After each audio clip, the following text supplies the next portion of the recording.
Major League Baseball boasted earlier this week that it had warned a handful of Christian players who had written Bible verses on their baseball caps during a recent Pride Night game. Now the MLB is backpedaling. Joining us now is our sports reporter, Lyndon Blake. Welcome back to the show, though we miss having you in studio.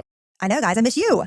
So it seems like the MLB is scrambling a bit to make up for its warning to players that it was kind of bragging about earlier in the week. What is the league saying now? Yeah, so they didn't get that warm welcome to that warning they sent out to any players that wrote Bible verses on their caps on Monday. So on Tuesday, they did have to backpedal a little bit, and they did release this statement. I'll read it to you guys now. It said, "To be clear, this routine verbal warning not to wear the hat in future games is not disciplinary and had absolutely nothing to do with the content of the message." They added that we respect players' rights to free expression. However, writing of any kind with any message is prohibited per Major League Baseball's uniform regulations. So that statement is still getting pushback because it's one message versus another. You have the MLB's Pride message with the rainbow logos on the team's uniforms, and then you have the players that chose to write a Bible verse on their hat and that be their message. That's the one that's not okay. And this is going beyond sports. This is getting attention of some politicians. You have Senator Josh Hawley, who is from Missouri. He said that Rob Manfred, he actually wrote the commissioner, Rob Manfred, a note and said if he finds any players for writing Bible verses on Pride uniforms, that Senator Hawley will subpoena Manfred to testify in front of the Senate Judiciary Committee and examine why the MLB has an antitrust exemption worth billions. That's a whole nother can of worms. But the point being, these lawmakers are saying, no, this is discriminatory against a certain faith, and you can't do this. And to be clear for our listeners, what did the players actually write on their hats? The players, and I'll name a few of them for the San Francisco Giants that did this. You had starting pitcher Landon Roop, and he wrote a Bible verse out of Genesis. And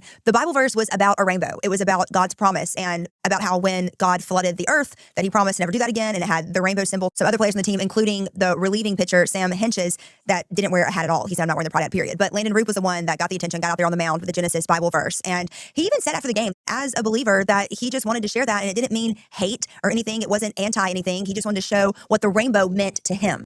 Yeah, and as he captures there, really you have compelled speech from the league where you have to wear the Pride flag. And so here's a player saying, here's how I interpret this flag, and he's being reprimanded for that. Have we heard anything else from any of the other players?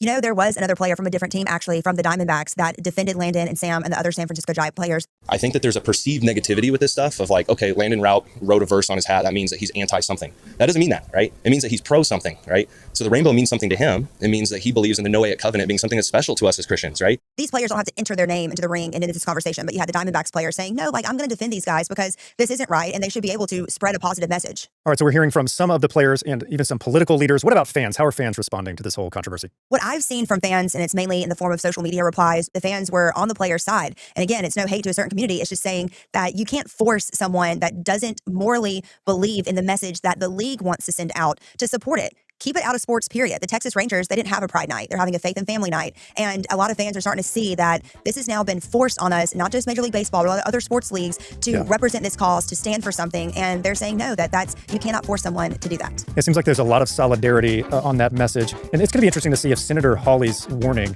ends up having an effect on the league. Lyndon, thank you so much for joining us.